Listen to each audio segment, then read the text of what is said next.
So, you guys know I always do live, regardless of the fact I like doing live videos. Sometimes I like when comments or people come back to feedback. I love the feedback. So, I mean, I could do regular videos like other people and just record myself, but I love feedback. So, you guys have such great comments. So, mine says, everything happens for a reason. Trust God. So, the reason why I'm doing this video is because a friend of mine, I had to kind of I've come to, a spiritual thing. Since I remember I told you about my celibacy story. And hi X-Man, how are you? So we coming into my celibacy story, and it kind of helped me get my mind more clear, and it kind of helped me have better my thoughts and my thinking. I'm able actually to see it to myself and actually kind of help myself. So I'm going to do a video on that one too. And so basically, I try to find out what exactly was happening. So she went through a situation where she was it was so much stuff going on, and I had the same similar situation happen to me where things happened, and you can't figure out why it's happening. Why is this happening to me? And you ask God, what did I do wrong? What did I do wrong? It happened to me. My car was repossessed. I lost my job. Broke up my boyfriend. I was broke, going through a divorce. I think I had already, well, yeah, I was thinking I was going through the divorce. It was so much happening, and I couldn't figure out why all these things were happening to me. And so something similar was happening to her where she wasn't going through divorce and all that stuff, but things that happened to her like and she asked the same question. Like, what did I do? Why is this happening to me? And like I said, everything happens for a reason. And I try to tell her, counseling, that a lot of times God will allow Satan to come into your home, come into your life. Because two things that he knows for a fact that will affect you greatly: your family and your money. People have burned down homes, killed family members, murdered, blew up towns, blew up countries over cash. Money, it will take over. So like I was saying, the similar situation happened to me where I had no money and I was out here just like stressing. I had a child to feed and I couldn't figure out what was going on. So my situation was that with having a child to feed and having no money, I could not figure out why I was going through what I was going through. And it was just God letting Satan, just because he's going to say, you know what? I'm going to find out. Is your child really, does she really have a lot of that faith in you, she says? Because I bet you once just like what happened with Jesus, I'm going to see what happens when I take everything from her and see what happens then. So everything was taken from me, and I just was lost. I was so just bewildered. My mind was blown. I was walking around like a crazy woman. And I was like, I didn't have my own car even. I was in my friend's car. She let me borrow her car so that I could get to work even. And I was driving about an hour away to work and just like stressing out because I didn't have gas to put in my car. The bank returned my darn check from my rent. I own my home now, but that was just like 4 years ago, 4 or 5 years ago. And I was renting and stressing like a mug. Like they return, when return your rent check, they gonna charge you like freaking the first fee is gonna be like $30, $45 or something like that. Some places 50, and then they keep charging you every day that your rent is late. You're like, oh God. So I didn't have money for that. I barely had gas to put in the damn car. In my car, I was trying to figure out how to get my car back, and I went through so much at that one period. And all I could do, I was just walking around like a freaking zombie. I could do nothing but cry. All I did was cry, cry, cry, cry, cry. I was trying to say, Lord, I said, Lord, what did I do? I was begging God. I was begging God. I was like, please, Lord, and I was bargaining, like, I was bargaining like, Lord, if you just bring back my job and car, Lord, if you just give me this. And I was bargaining with God, like, if you just do this and that, I promise I won't do this and that anymore. And I was making bargains because I was stressing. And my friend, she was going through the same thing. She was stressing about all that stuff was happening to her, and she couldn't figure it out. And I was, like I said, I was bargaining with God, and I realized that everything once after everything happened, at first I couldn't understand why it was happening to me, and then I began to understand that things were happening to me for a reason, and that God was letting things happen to me so that I could build my faith. And so what I did was I had I to tell you what happened, I was on the phone with the bank, and this is how things unfolded for me. And I was trying to figure out why they returned my check, my rent check. And they said, well, we returned it because you didn't have the funds available. Well, I used to work at the bank, so I know how things go. If they ever return your deposit or your return any item of yours, and your deposit is actually going through that same day, they have to do a credit before they do a debit. They have to do a credit before debit. Okay, you keep that in your mind. You always go back and look and see when that dang on freaking item was being processed, and then the date your deposit was going through. The date of your debit and the date of your credit are the same. They have to do the credit first before they do a debit. If they charge you a fee for overdraft, they have to refund it. That's what happened with me. They did a debit before they did a credit. I called and asked them, and they thought I didn't know the difference. They thought I didn't know anything. But guess what? I straightened her out. So I know for a fact you have to do a credit before a debit. So why wasn't my account credit first? She says, well, we don't know. We're going to have to find out why. Well, they went back, and guess what? Fee was refunded, but my rent check was already returned. So I went through a whole nother process with that, and charging me fees, trying to catch up on that. And I was just livid on the phone after all the stuff I was already going through. I was going through the divorce and everything. It was a lot to deal with at the time. I had a daughter, my rent was due, my car was repossessed. I had just gotten this new job, and I'm driving an hour away trying to get to it, and it was a lot of stress on me. And so I was just like, you guys are so lucky I'm in the car that's not mine, because if I was in my own car, oh my God, you guys are making me crazy. I'm just going to crash this freaking car into a tree. Why did I say that? Why did I say that? I said, I'm just ready to crash this freaking car. And she took that as a sign of me saying I was going to commit suicide. I wasn't. I was just really, really deeply depressed and upset, and just mine was just going through a lot. And at the time, I was just like bewildered, and just I was done. I was like, Lord, I can't take no more. I just can't right now. I just can't take it anymore. I get home, the police come to my house. Yeah, the police came. The bank called the police on me.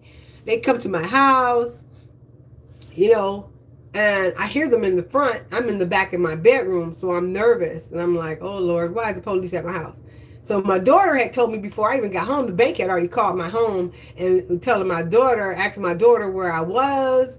And they were afraid for my life. And I kept saying, Lord, have mercy. And so I was looking around, and I was like, oh, man, I got things in my home. They're going to come looking through my home. I'm going to be in trouble. Because my son's medication was here at my house. My ex-husband gave it to me because I had really bad cramps. And so he gave me my son's pain medication. I really didn't take it, but every blue moon, I would have really bad cramps, and I would take one just to kind of ease some of the pain. And I still had pretty much a half a bottle full, but it had my son's name on it, and I was like, oh, Lord, I'm going to be in trouble. I was like, I took it, out the cabinet, and I hid that and one or two other things that I was like, okay, I don't want them to think something because I got all this medication here. Let me go ahead and hide my little stuff. I started just hiding stuff in the drawer because I was just like, okay, because I don't want them to see no other medications up in here that they think that I could possibly use. Because my daughter had already told me. So I hid it. They come in my room. They started legally searching my room. Oh, we need to search your room. No, you don't need to search anything. You can't search. They started pulling my drawers open, looking all around, and there they are, sitting in the drawer. So they were like, well, why you got this stuff in the drawer? I said, I just put stuff in the drawer all the time. And we went back and forth, whatever. In the end of all things, the older gentleman, not the younger one, decided that he was going to take me to be evaluated. So I, mind you, I just told you I just got this new job. I just only been there 3 days, and they took me down to the freaking mental health, and they asked us Baker acted me. I was livid. I was livid. I was livid because and I couldn't do nothing but cry and scream and yell because I'm like, I'm going to lose my job. This is why I'm already going crazy because I need my money. And I was losing my mind, and I kept saying, Lord, please help me get out of this. Lord, what is going on? I could not figure out why God let me go through so much of that. I could not figure out why he hated me at the time. I was like, Lord, you hate me? What did I do? I kept trying to figure out what I do wrong.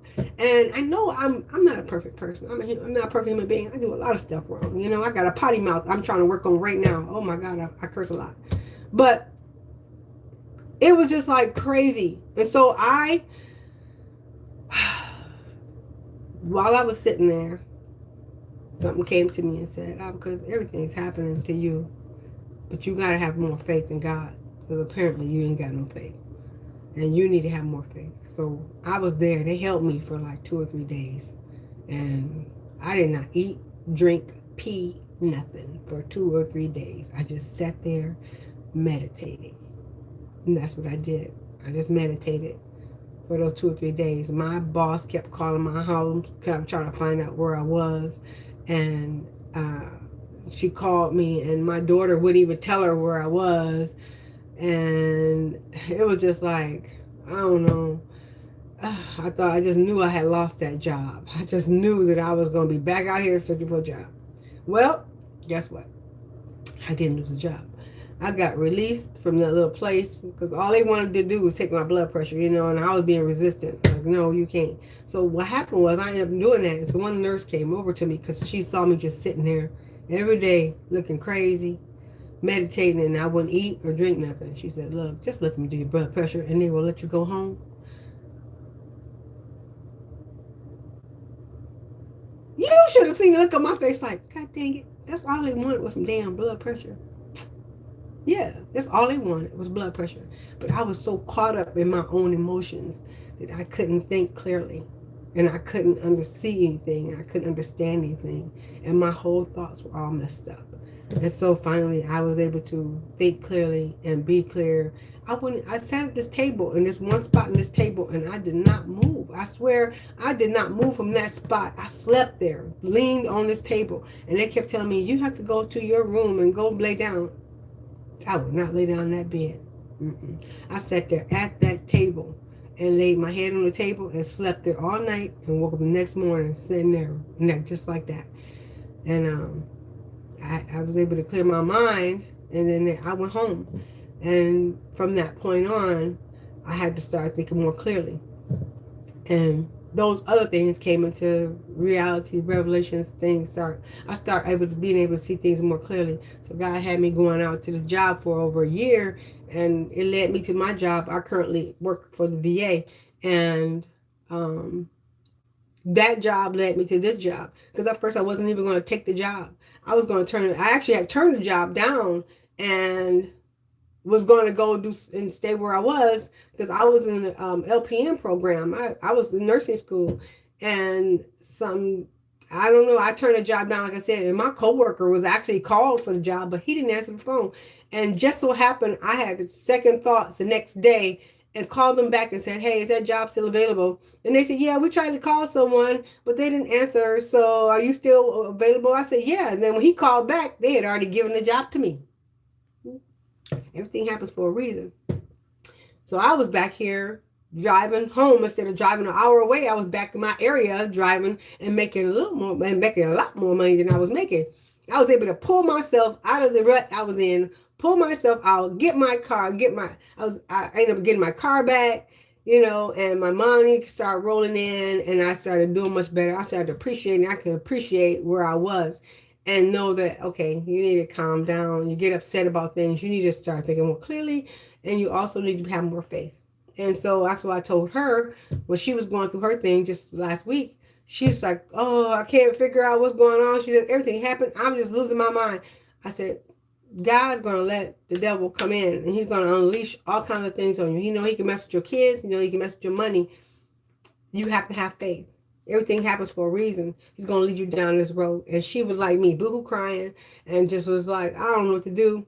And God sent someone to her to pray for her. Came and prayed with her. Someone did that with me. They prayed with me and prayed for me. And you know, at first I was going, I don't want to pray. I don't pray to you.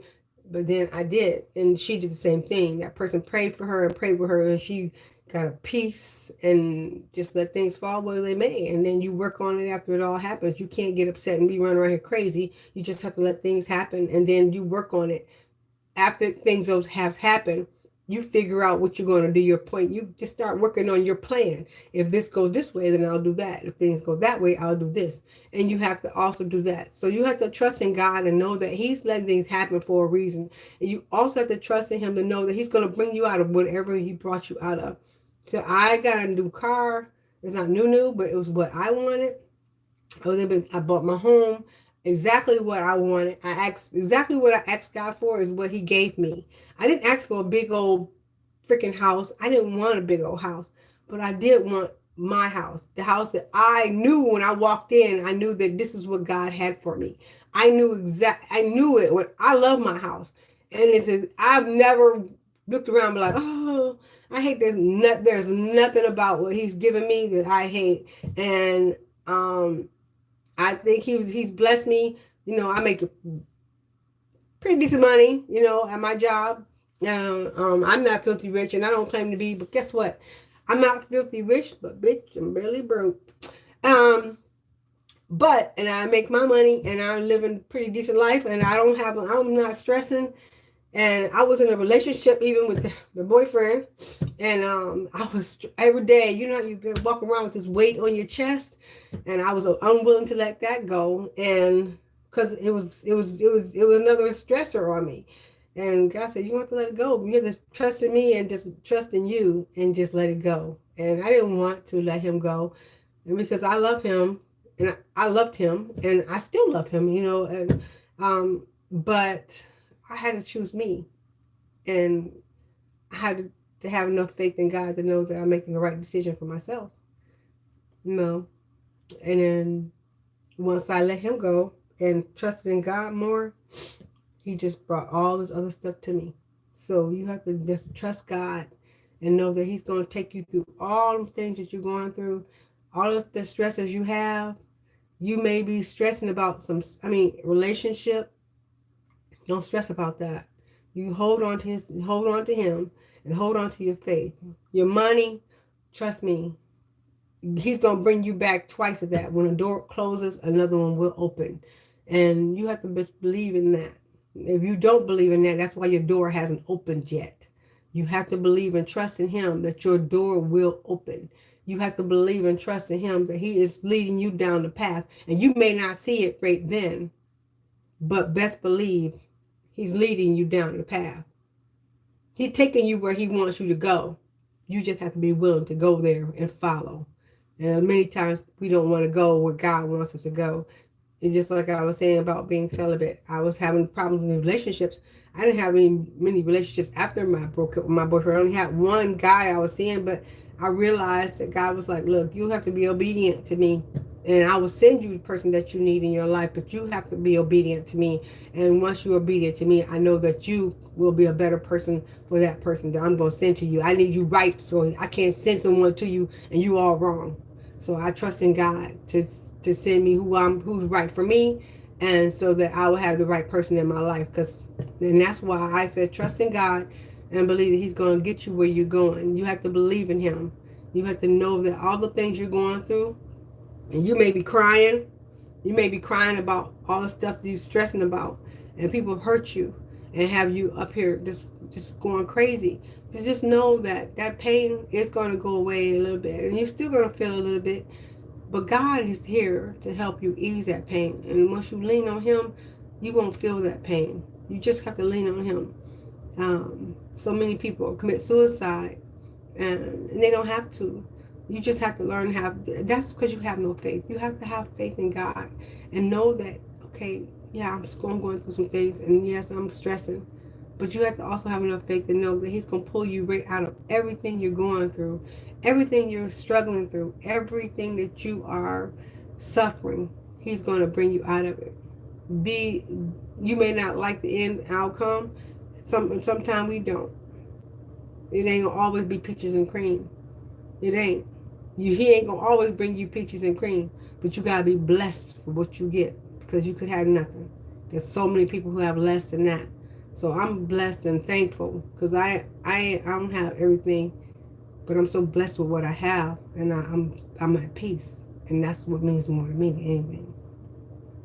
So I want you all to be blessed and be peaceful and be at peace, and know that every decision you make, you have to make one for yourself. You can't make decisions for other people. You have to make all your decisions that are going to help settle your heart and help settle your mind. So just remember that whenever you're making decisions, you talk to God first, and then you sit back and you weigh your pros and cons. You weigh them out, and if there's nothing that benefits you more, don't do it. And so that's my video for today. And I have another one that I will be doing soon. Thank you all for joining me. I hope this helps someone. Just believe it. Trust in God. Because I'm telling you, Father has you in His hands. You have to know that. I love you all. I wish you peace. Bye.